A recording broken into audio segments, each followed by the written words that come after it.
In the news, what has become a perennial geopolitical issue has once again reared its head. Though the latest fighting ended in a ceasefire on May 21, 2021, the Arab-Israeli conflict has in some form or another been raging for over 100 years, with no discernible end in sight. Many libertarians have spoken on the conflict, but what we at Springtime of Nations aim to do is give a brief summary of the history of the conflict before we make our position clear.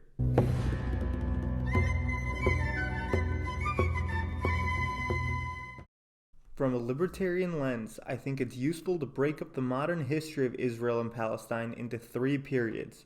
The pre-state period, circa 1880 through 1947, the early state period, 1947 through 1967, and the late state period, 1967 onwards.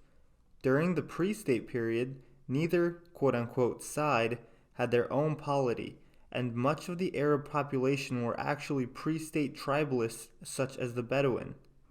Both were under the rule of the Ottoman Empire and later the British Empire.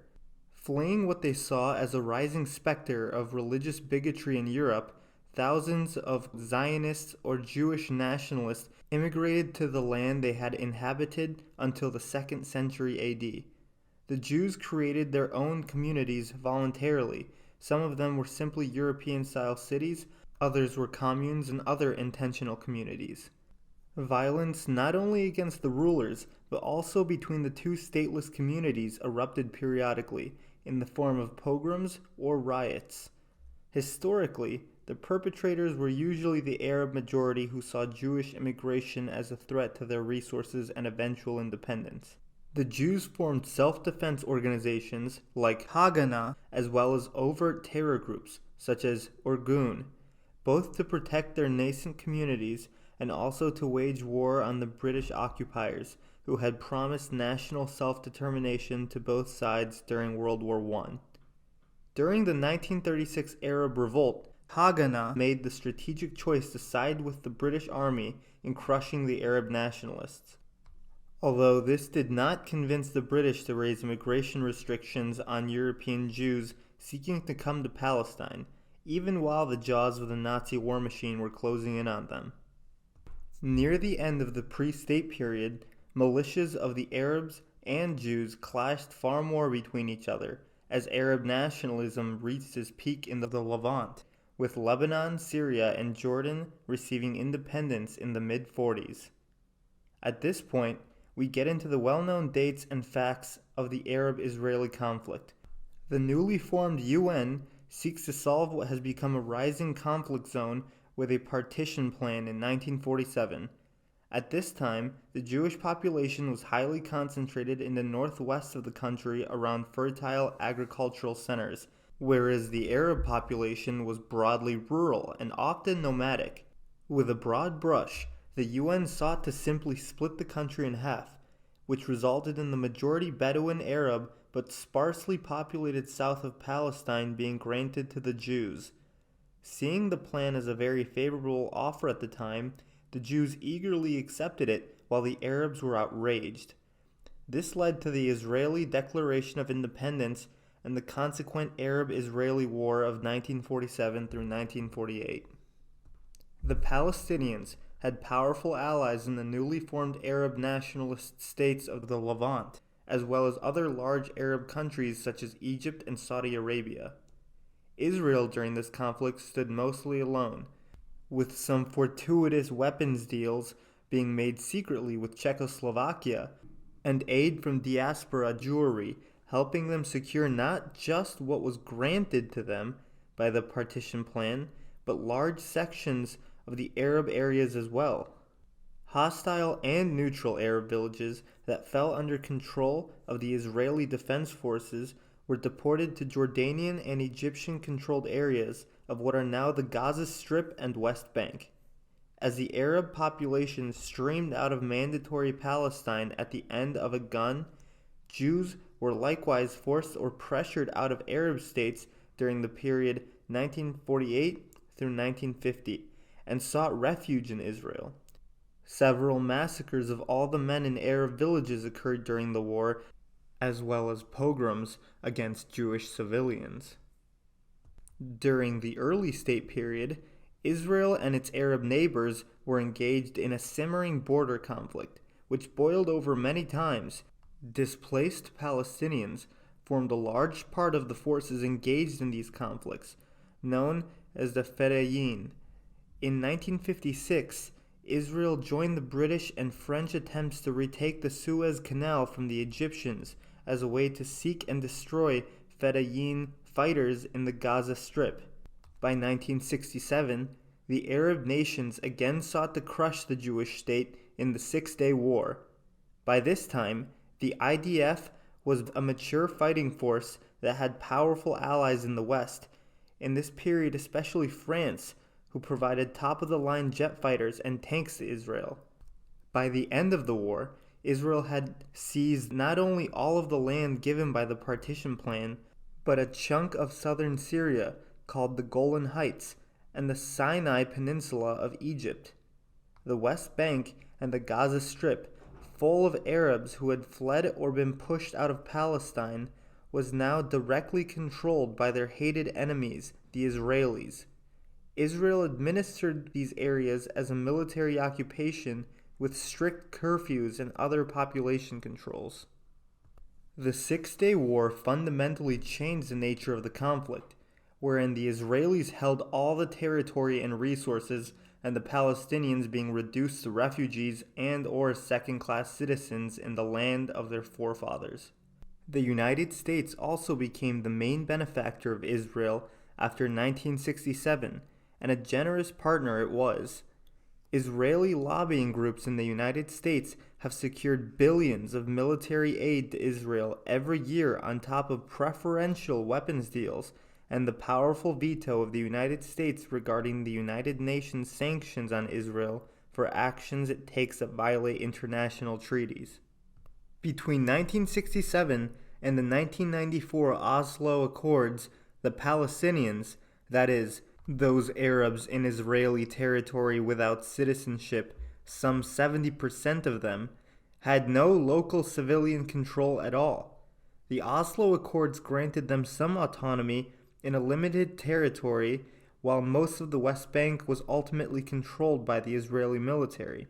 The military outposts of the IDF were secretly a backdoor to changing the demographics of the occupied territories, and quote-unquote settlements, as they were to be later called, sprung up all over, full of ultra-nationalist Israelis. Over 100 quote-unquote settlements exist now, with another 100 so-called outposts, settlements illegally formed in contravention of the Oslo Accords. A few of these have been grandfathered into the network of legal settlements by the Israeli government. These settlements are strategically founded to thwart contiguous Arab territory, an obstacle to the Palestinian independence that the settlers see as a threat. There are two major Palestinian political parties/movements currently, Fatah, or Victory, and Hamas, or Strength. Fatah is the elder of the two, forming the core of the Palestinian Liberation Organization from the 1970s onward. Under the command of Yasser Arafat, Fatah continued the legacy of the Fedayeen, with its paramilitary forces attacking Israel from bases in Lebanon.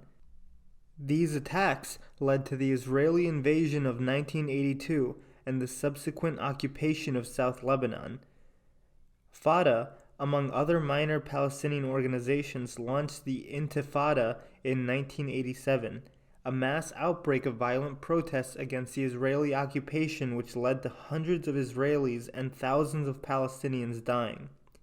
In 1988, Arafat shifted his tactics, repudiating quote-unquote terrorism in all forms, and laying the groundwork for what became the 1994 Oslo Accords.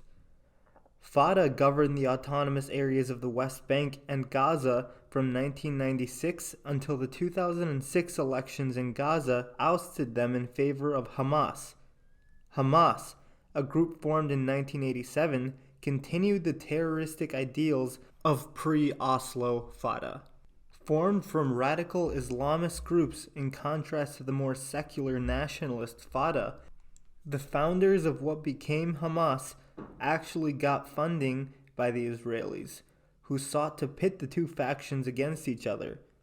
Fatah was seen by many Palestinians as weak, compromising, and perhaps most importantly, corrupt. Fatah leader Mahmoud Abbas paid the price for negotiating for peace after the Second Intifada between 2000 and 2005, even while he secured a complete pullout of Israeli troops from the Gaza Strip. Indeed, Fatah canceled the 2006 elections in the West Bank to prevent the Young Turks of Hamas from kicking them out from there as well. The long-term policy of Hamas is that of no peace until a total return of the lands taken from the Six-Day War. Like Fatah, Hamas has not conducted any consequent elections in its territory as well. Since 2006, the Israeli Defense Forces have reacted to attacks from Gaza with overwhelming force, causing international outrage. Additionally, it has subjected Gaza to a naval blockade. Only official Israeli channels are allowed to conduct humanitarian aid or commerce in the territory. The blockade especially has kept Gaza extremely poor, with Gazan fishermen only being given a tiny catch area, one of the historical occupations in the increasingly crowded region. The GDP per capita of Gaza is about half of the West Bank's. The existence of the Jewish people has never been in itself an aggression on the Palestinians, nor is their desire to have a Jewish state as opposed to having to live under an Arab one. In this sense, Zionism is simply an expression of a people's natural desire to live under their own rule. However, the history of the State of Israel presents clear deviations from what Springtime of Nations would categorize as righteous and just expressions of national self-determination. Israel has suppressed a parallel movement for independence from the Palestinian Arabs through violence and legal sanction.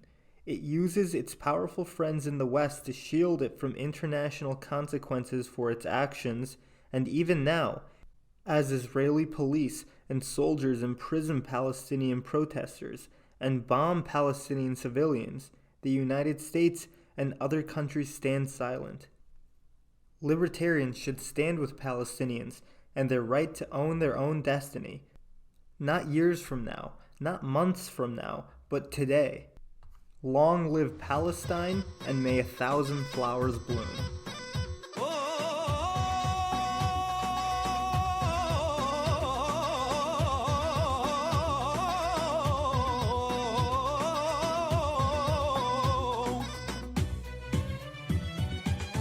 على عهدي على ديني على أرض تلاقيني أنا لأهلي أنا فديهم أنا دمي فلسطيني فلسطيني فلسطيني أنا دمي فلسطيني